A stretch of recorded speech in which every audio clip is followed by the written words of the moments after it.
Battle for the southern state is definitely heating up ahead of elections. The massive war of words between both Bharatiya Janata Party and Dravida Munnetra Kazhagam was primarily with regard to Coimbatore.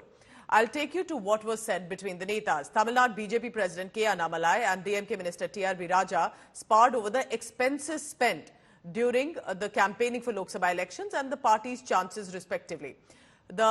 The unit chief of BJP, Annamalai, took a jibe at the state minister, T.R.B. Raja, saying Dravidian parties have done nothing for Coimbatore, only the temperature has gone up, that it's only the heat around but nothing on the ground.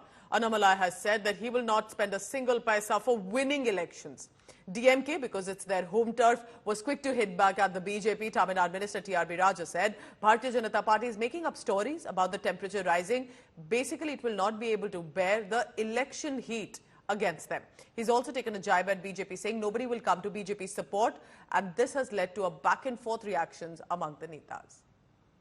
இவங்க என்ன சமுதாய தலைவர்கள், இவங்க என்ன அடிப்படை மாற்றம் பண்ணிருக்காங்க? கோயம்புத்தூர்ல என்ன அடிப்படை மாற்றம்? ஊரு சூடானது தான் மிச்சம். ஒரு குளுமையாக அமைதியாக இருக்கக்கூடிய ஊரு இன்னைக்கு 2 டிகிரி 3 டிகிரி வெப்பநிலை ஏத்திருக்காங்க. ஒரு 2 வீலர்ல இந்த ஊர்ல போக முடியுமானே? அதனால இந்த 3 டிகிரி 5 டிகிரி இந்த கதால சொல்லி சுத்துறது. தேர்தல் சூடு தாங்காது உங்களுக்கு எல்லாம். தேர்தல் சூடு என்றால் என்ன என்று தெரியாது. இன்னும் அடுப்பே பத்த வைக்க தம்பி. அதுக்குள்ள சூடுதுன்னா நான் என்ன பண்றது?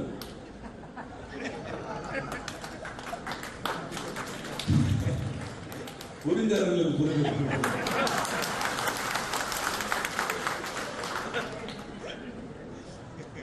திராவிட முன்னேற்ற கழகம் அது சாதாரண இயக்கம் நினைச்சியா நீங்க? வாங்க காமிக்கிறோம்.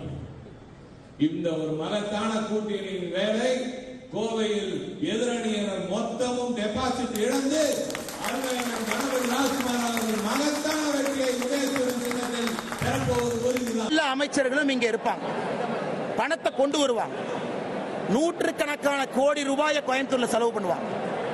ஆனா அண்ணாமலை இன்னைக்கு சொல்றேன், ஓட்டுக்கு 1 ரூபாய் அண்ணாமலை கொடுக்க மாட்டேன். நீங்க பாருங்க, அடுத்த 40 நாள் பாருங்க, ஓட்டுக்கு 1 ரூபாய் கிடையாது. நத்திங். மக்களை நம்பி கோயம்புத்தூர்ல இருந்து மாற்றம் ஆரம்ப என்று நம்பி பத்திரிகை நண்பர்கள் பூத கண்ணாடி போட்டு பாருங்க. பாரதிய ஜனதா கட்சி இந்த முறை எதுவும் செலவு பண்ண போறது. தமிழக வரலாற்றிலே செலவு குறைந்த தேர்தலாக கோயம்புத்தூர் பாராளுமன்ற தொகுதி தேர்தல் இருக்க வேண்டும் என்கின்ற சங்கல்பத்தோடு வேட்பாளராக வந்திருக்கு. அது தேர்தல் கமிஷனை பொறுத்த வரைக்கும் 95 லட்சம் ரூபாயோ ஏதோ ஒரு இது வச்சிருக்காங்க, அமௌண்ட் வச்சிருக்காங்க. இவ்வளவு ஒரு தேர்தலில் ஒரு வேலை செய்யும் எல்லாரும் கேண்டிடேட்ஸ்லாம் செலவு பண்ணணும்னு சொல்லியிருக்காங்க.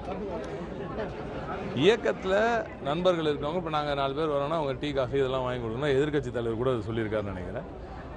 எங்களுக்கு ஆளுங்கள்லாம் இருக்காங்க, அவங்கெல்லாம் வராங்க தேர்தல் பணிக்கு. அதனால எங்களுக்கு இந்த டீ காஃபி செலவு இதெல்லாம் இருக்கும். எதிரில் அவருக்கு யாரும் வரதில்லை, அதனால செலவு இல்லைன்னு நினைக்கிறேன்.